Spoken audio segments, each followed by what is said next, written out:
ये लीजिए third rule समझा रही हूँ। Let, like, dislike, unlike, except, between, but या बाकी और भी कोई प्रेपोजिशंस हैं तो एचएसएससी इस्तेमाल कर चुकी है बिटवीन को, एचएसएससी इस्तेमाल कर चुकी है लाइक को। ये दोनों ऐसे शब्द हैं जो अपने बाद प्रोनाउन का ऑब्जेक्टिव केस लेते हैं हमेशा। अब जिन बच्चों को प्रोनाउन का ऑब्जेक्टिव केस नहीं पता है, आई का ऑब्जेक्ट मी होता है, वी का ऑब्जेक्ट अस होता है, यू का ऑब्जेक्ट यू होता है, ही का हिम होता है, शी का हर होता है, दे का देम होता है और इट का इट होता है। आपको जहां पे भी इनमें से कोई भी शब्द दिखाई दे, आपने कभी आई नहीं लगाना, गलत है, मी होना चाहिए।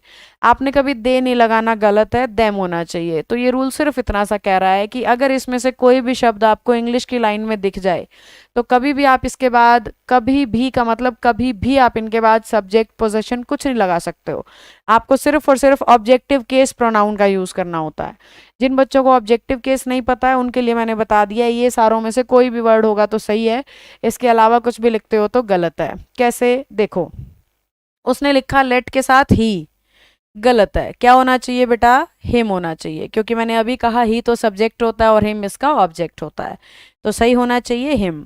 There were sparks between them from the start, तो देखो बिटवीन के साथ देम यहाँ पे बिल्कुल सही है, अगर दे होता तो गलत होता। तो इनमें से कोई भी शब्द दिखे बेटा आपने चेक करना है ऑब्जेक्टिव केस है या नहीं।